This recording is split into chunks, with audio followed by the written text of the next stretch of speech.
बुरहानपुर नामक एक गांव बहुत ही साधारण है, लेकिन यहाँ की प्रकृति, सुंदरता और शांति लोगों को आकर्षित करती है। गांव में एक छोटी सी दुकान है जहाँ मोमोज वाली आंटी अपने हाथों से मोमोज बेचती हैं। उनकी दुकान के सामने से गुजरने वाले लोग अक्सर उनके मोमोज की खुशबू से आकर्षित होते हैं और उनकी दुकान पर रुक जाते हैं। मम्मा वो देखो, मोमोज की दुकान, मुझे मोमोज खाने हैं। नहीं बेटा, ऐसी दुकानों में हाइजीन का ध्यान बिल्कुल नहीं दिया जाता। मैं तुम्हें बड़े रेस्टोरेंट से मोमोज खिलाऊंगी। नहीं, मुझे यहीं से खाना है। देखो ना कितनी अच्छी खुशबू आ रही है। बहुत जिद्दी हो गई हो, अपनी जिद के आगे किसी की नहीं सुनती हो। चलो।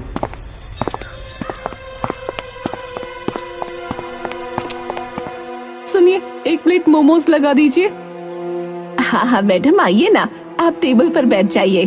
ओफो, कितनी गंदगी है यहाँ, सो अनहाइजीनिक। अब मैं अभी साफ कर देती हूँ मैडम। मोमोज वाली औरत, जिसका नाम निर्मला था, वो जल्दी से अपनी साड़ी के पल्लू से ही टेबल साफ करने लगती है, जिसे देखकर वो औरत अपना मुंह बना लेती है। थोड़ी देर बाद निर्मला जब मोमोज की प्लेट लगाती है। मम्मा आप ही खाओ ना, मैं सच कह रही हूँ, बहुत टेस्टी है, खाओ ना प्लीज। अच्छा अच्छा ठीक है, मैं बस एक टेस्ट करूंगी। वो औरत मुंह बनाते हुए एक मोमोज खाती है। अरे, ये तो सच में बहुत टेस्टी है। खाते ही ऐसा लगा जैसे मुंह में घुल गया। मुझे तो लगा था ऐसी जगहों पर चीजें बहुत गंदी बिकती हैं, लेकिन इसका टेस्ट तो बहुत अच्छा है। कैसा लगा मम्मा? मैंने कहा था ना टेस्टी है। हाँ ठीक है, मुझे लगता है एक प्लेट हमें और मंगवाना चाहिए। उन दोनों की बातें सुनकर निर्मला मुस्कुराने लगती है। निर्मला की दुकान भले ही छोटी थी, लेकिन उसमें बिकने वाले मोमोज और निर्मला का व्यवहार दोनों ही लोगों को बहुत पसंद आते थे। निर्मला का एक 7 साल का बेटा भी था। मम्मी, आप मेरे स्कूल की फीस टाइम पर क्यों नहीं जमा करवाती हो? आपकी वजह से हमेशा मुझे क्लास में शर्मिंदा होना पड़ता है। क्या हुआ बेटा, टीचर ने कुछ कहा क्या? अब ज्यादा अनजान बनने का नाटक मत करो, ये आपका हर बार का ड्रामा है। आप समय पर स्कूल की फीस जमा नहीं करवाती और टीचर पूरी क्लास के सामने मुझे फीस के लिए टोकती है, जो मुझे बिल्कुल अच्छा नहीं लगता। गोलू की बातें मैडम, वो मैं कह रही थी, मैं आपको देर से ही सही, लेकिन फीस तो दे ही देती हूँ। आप गोलू को क्लास में फीस के लिए मत बोला कीजिए। अरे निर्मला जी, हमें भी कोई शौक नहीं है बच्चों को क्लास में फीस के लिए बोलने का, लेकिन बिना बोले आप जैसे पेरेंट्स फीस जमा ही नहीं कराते हैं, इसलिए हमें बोलना पड़ता है। हाँ, आपकी बात भी सही है। ये लीजिए आपकी इस महीने की फीस। ये क्या, इतनी सर्दी में आपने साधारण सी चप्पल पहन रखी है? निर्मला कोई जवाब नहीं देती। हाँ ठीक है मैडम, मैं चलती हूँ। निर्मला चेहरे पर नकली मुस्कान रखे प्रिंसिपल के ऑफिस से बाहर निकल जाती है। पता नहीं है प्रिंसिपल अपने आप को क्या समझती है, एक बात सुनने को तैयार नहीं होती। मन तो कर रहा था मोमोज वापस छीन लूं।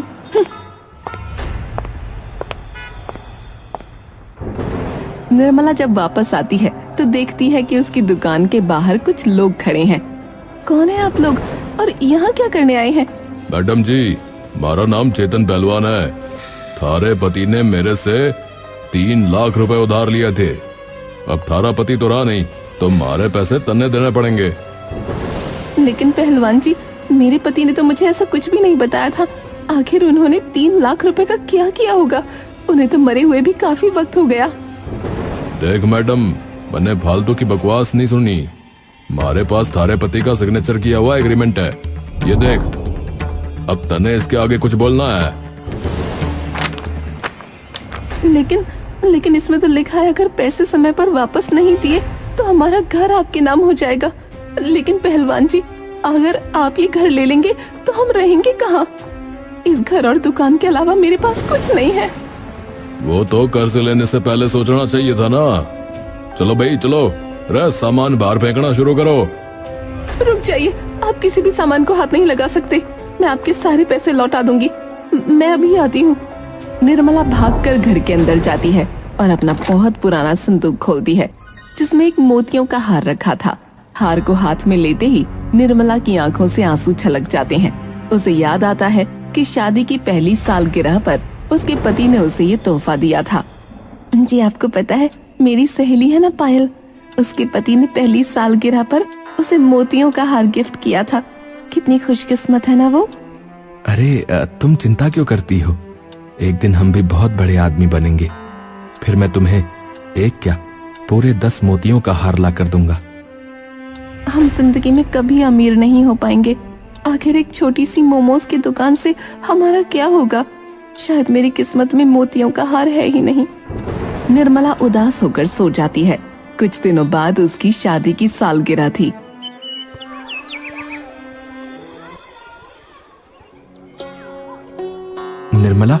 निर्मला कहाँ हो तुम? देखो मैं तुम्हारे लिए क्या लाया हूँ। क्या हुआ? इतना शोर क्यों मचा रही हैं?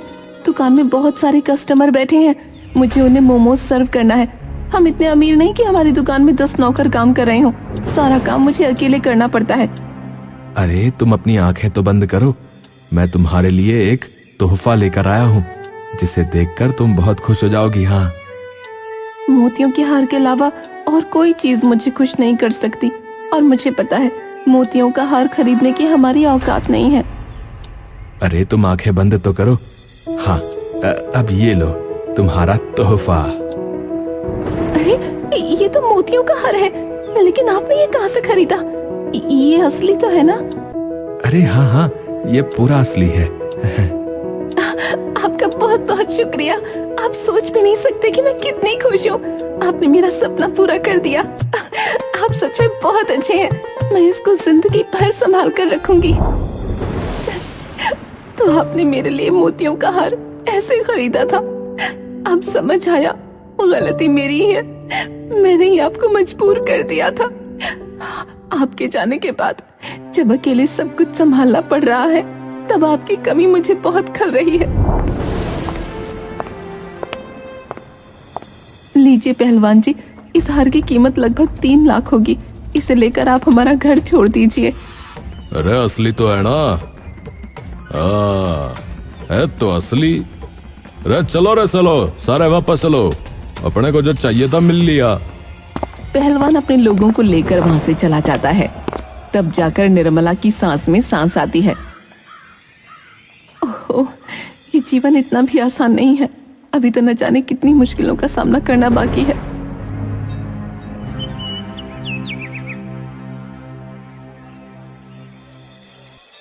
निर्मला पहाड़ों पर अपनी छोटी सी मोमोज की दुकान चलाकर अपने बेटे को पाल रही थी। कुछ सालों बाद गोलू बड़ा हो गया था और साथ में आवारा भी। दुकान के गल्ले के सारे पैसे कहाँ गए? तूने फिर से पैसे निकाले ना?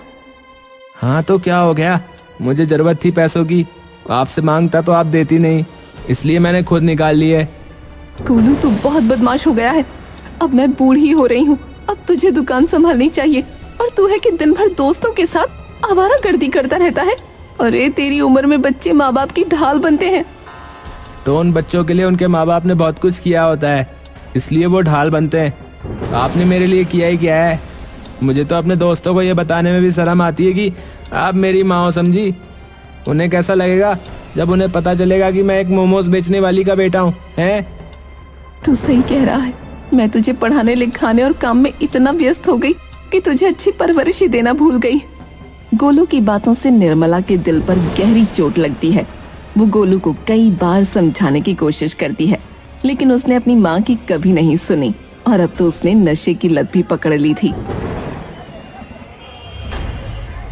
अरे पैसे कहाँ है? मुझे पैसे चाहिए। गोलू तू नशा करके आया है, अपना चेहरा दिखा। तूने दारू पी है?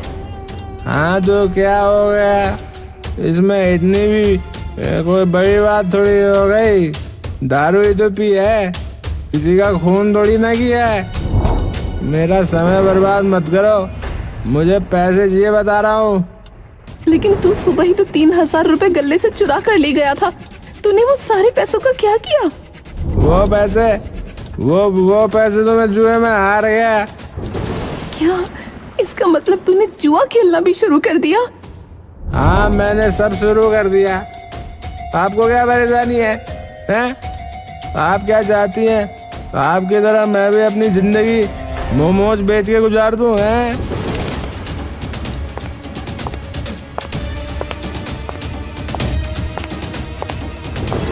निर्मला की जिंदगी में एक परेशानी जाती थी तो दूसरी आ जाती थी। अपने बेटे का हाल देखकर वो बहुत परेशान हो जाती। तभी उसे किसी की आवाज आती है।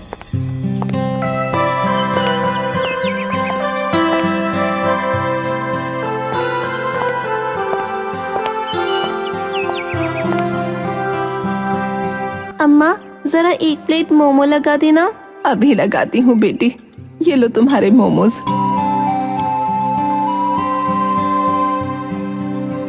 इतने साल बीत गए अम्मा, लेकिन आपके मोमोज का टेस्ट नहीं बदला। क्या मतलब? क्या तुम यहाँ पहले भी आती थी? अम्मा, आप मुझे पहचान नहीं पाई? मैं वही लड़की हूँ जो बहुत साल पहले अपनी माँ के साथ यहाँ मोमोज खाने आई थी। आपको मेरी माँ तो जरूर याद होगी। हाँ, जो हर बात पर सो अनहाइजीनिक बोलती रहती थी। बिल्कुल सही पहचाना आपने। मैंने बचपन में आपके हाथ के बने मोमोज खाए थे। उसके बाद से आज तक मुझे ऐसे टेस्टी मोमोज कहीं नहीं मिले। सच में अम्मा, आपके हाथों में तो जादू है, जादू। और बताओ, तुम्हारी माँ कैसी है?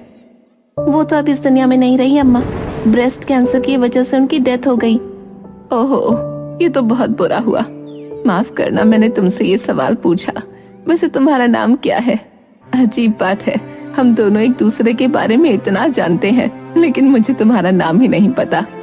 मेरा नाम मामिका है। आपका भी तो एक बेटा था ना शायद, वो कहाँ गया? उसके बारे में तो मत ही पूछ बेटा। तेरी माँ चाहे जैसी भी हो, उसने तुझे बहुत अच्छे संस्कार दिए, और एक मैं हूँ जो अपने बेटे को अच्छे संस्कार ही नहीं दे पाई। मैंने उसके लिए क्या कुछ नहीं किया। अपनी सारी खुशियों का गला घोंटकर उसकी जरूरतों को पूरा किया, और वो, उसके बारे में तो मुझे किसी को बताने में भी शर्म आती है। अब तो उसने नशा करना और जुआ खेलना भी शुरू कर दिया है। बुढ़ापे में भी सुख नसीब नहीं हुआ मुझे। हम दोनों में एक अजीब सिमिलैरिटी है ना अम्मा। आपका बेटा होते हुए भी आप अकेली हैं, और मैं भी कई सालों से अपना जीवन अकेले बिता रही हूँ। लेकिन बेटा, तुम्हारे पिताजी, तुमने उनके बारे में कभी कोई जिक्र नहीं किया। दरअसल मैंने कभी अपने पिता की शक्ल नहीं देखी, लेकिन लोगों से सुना है कि मेरी माँ उनकी दूसरी पत्नी थी। जब मेरी माँ को उनकी पहली पत्नी के बारे में पता चला तो मेरी माँ ने उन्हें छोड़ दिया। उस समय मैं बहुत छोटी थी। ओह, ऐसा है। लेकिन पता नहीं क्यों मुझे कभी पापा से नफरत नहीं हुई। मैं उनसे नफरत करना चाहती हूँ, लेकिन मेरा दिल कहता है कि उनके साथ जरूर कुछ बहुत बुरा हुआ था। मैं आज भी उनकी तलाश में हूँ, वो मुझे जरूर मिलेंगे। भगवान भी लोगों को कैसे मोड़ पर लाकर खड़ा कर देता है। अच्छा वो सब छोड़ो, मोमोज खाने पर ध्यान दो, सारे ठंडे हो जाएंगे। अरे हाँ, मुझे आपके साथ इतना अपनापन सा लगा कि बातें करते करते मोमोज के बारे में ही भूल गई।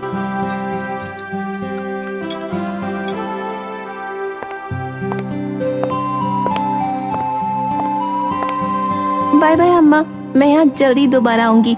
तब तक आप अपना ख्याल रखिएगा। निर्मला ने हंसते हंसते वामिका को विदा किया। ये कुछ देर का समय वामिका के साथ उसका बहुत अच्छा गुजरा। कितनी प्यारी बच्ची है, काश भगवान मुझे भी ऐसी औलाद देती।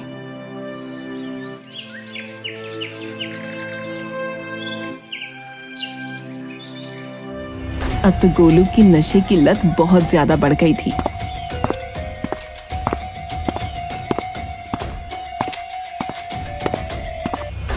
अम्मा, मुझे पैसे दिए, जल्दी दे,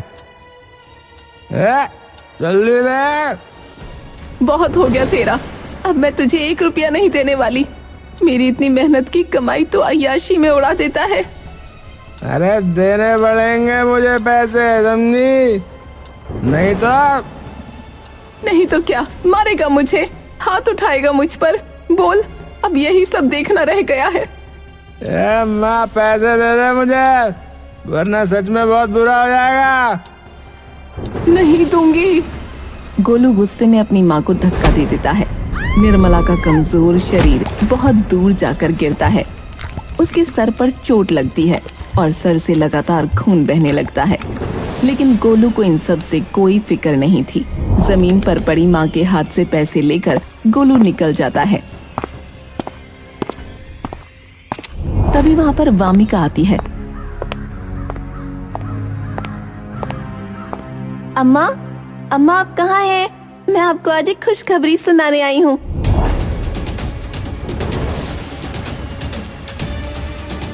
अम्मा, आपकी हालत किसने की? कोई एम्बुलेंस को बुलाओ, जल्दी करो। कुछ लोग जल्दी से एम्बुलेंस को फोन करते हैं।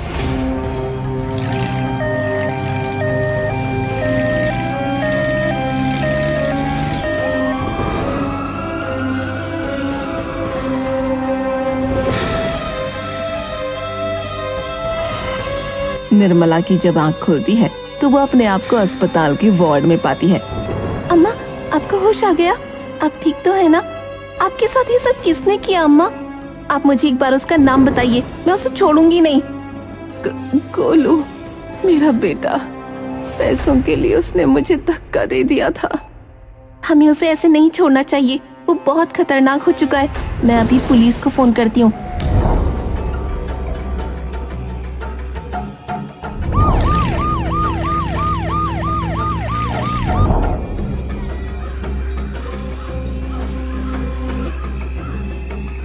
कुछ समय बाद निर्मला की हालत पहले से बेहतर हो जाती है।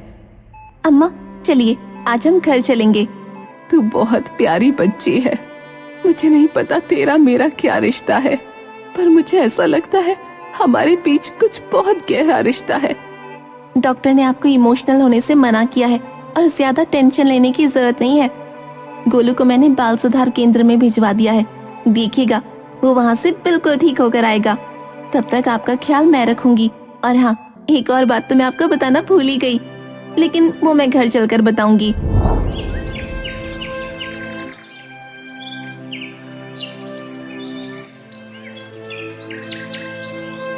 निर्मला और वामिका घर आ जाते हैं। बेटा, तू मुझे कुछ बताने वाली थी।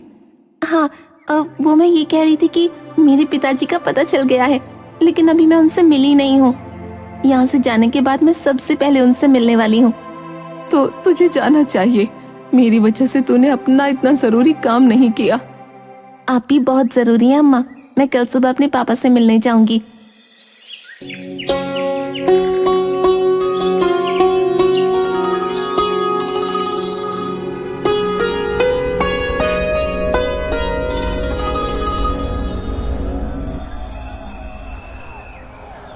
वो वृद्धाश्रम में थे और वो अपना अतीत पूरी तरह से भूल चुके थे।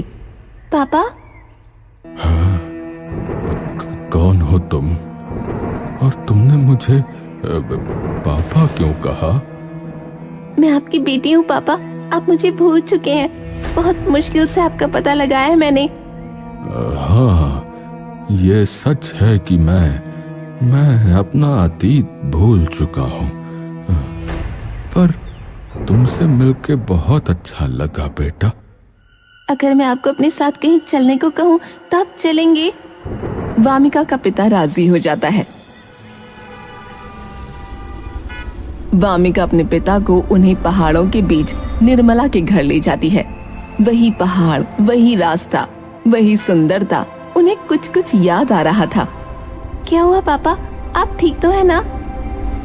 मुझे ऐसा लग रहा है जैसे इस जगह से मेरा बहुत पुराना नाता है।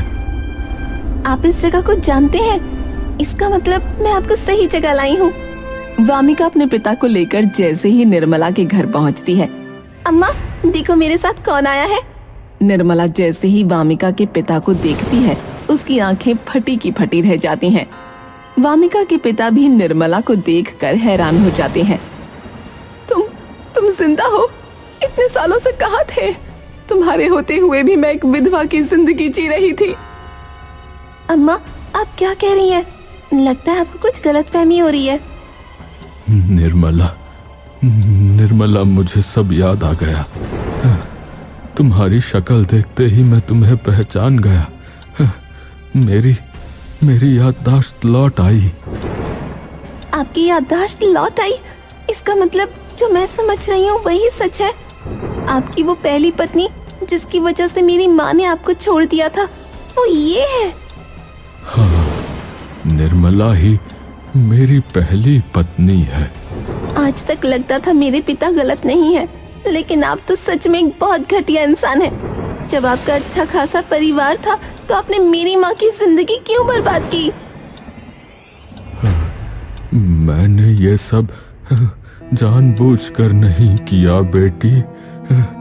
निर्मला, तुम्हें तो याद होगा ना, उस बरसात के मौसम में तुम मुझे शहर जाने से मना कर रही थी। सुनिए, इतनी बरसात में कहाँ जा रहे हैं? पहाड़ों पर बहुत फिसलन होती है। देखो, तुम गोलू का ध्यान रखो निर्मला। मैं शहर से जल्दी ही लौट आऊंगा। मुझे वहाँ कुछ बहुत जरूरी काम है। चिंता मत करो, मैं सही सलामत आऊंगा। ऐसा कहकर मोहन शहर के लिए घर से निकल जाता है।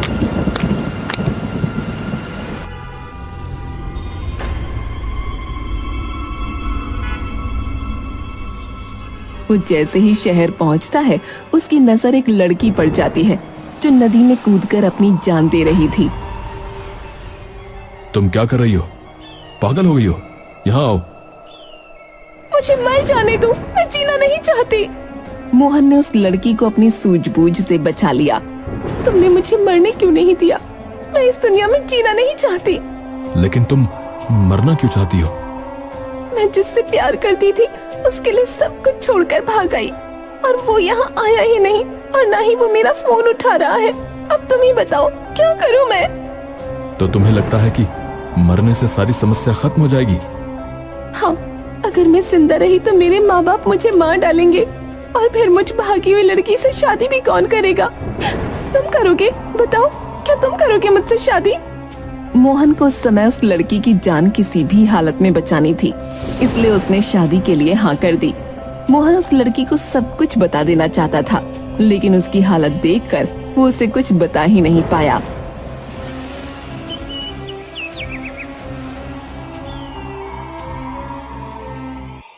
ये मैंने क्या कह दिया? निर्मला को क्या जवाब दूंगा? हे भगवान, ये तूने मुझे कैसी दुविधा में डाल दिया। मोहन ने टेंशन में शराब पी ली, और शराब के नशे में उसे उस लड़की और निर्मला के बीच कोई फर्क नहीं दिखा। उस रात कुछ ऐसा हुआ जो मोहन नहीं करना चाहता था।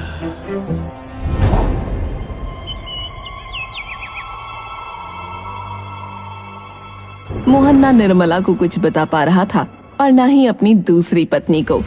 एक दिन वो बहुत हिम्मत करके अपनी दूसरी बीवी के पास गया। सुनो, मैं तुम्हें कुछ बताना चाहता हूँ। मैं भी तुम्हें कुछ बताना चाहती हूँ, लेकिन पहले तुम बताओ। तुम मेरी दूसरी पत्नी हो। मैं शादीशुदा था और मेरा एक 2 साल का बेटा भी है। क्या? तुम क्या कह रहे हो? तुमने मुझे ये सब पहले क्यों नहीं बताया?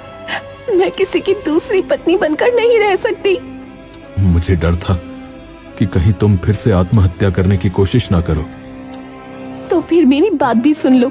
आज के बाद मुझे अपनी शक्ल मत दिखाना, क्योंकि मैं तुम्हारे बच्चे की माँ बनने वाली हूँ। उसी दिन मोहन को उसकी दूसरी पत्नी ने छोड़ दिया था, और जब वो वापस निर्मला के पास लौट रहा था उसे सब कुछ बताने के लिए, तभी पहाड़ों की फिसलन में उसका पैर फिसल गया और वो अपनी सारी याददाश्त खो बैठा। और आज तक मुझे ऐसा लगता रहा कि पहाड़ों में फिसलकर आपकी मौत हो गई। मुझे माफ कर दीजिए, मैंने आपको कभी ढूंढने की भी कोशिश नहीं की। माफी तो मुझे तुम दोनों से मांगनी चाहिए। मुझे माफ कर दो। नहीं पापा, आपकी कोई गलती नहीं है। आपने वही किया जो आपको ठीक लगा। मुझे लगता है अब हमें सब कुछ भूलकर एक नए जीवन की शुरुआत करनी चाहिए। क्यों अम्मा, मैंने सही कहा ना? अब सॉरी माँ, मैंने सही कहा ना? निर्मला की आंखें भर आती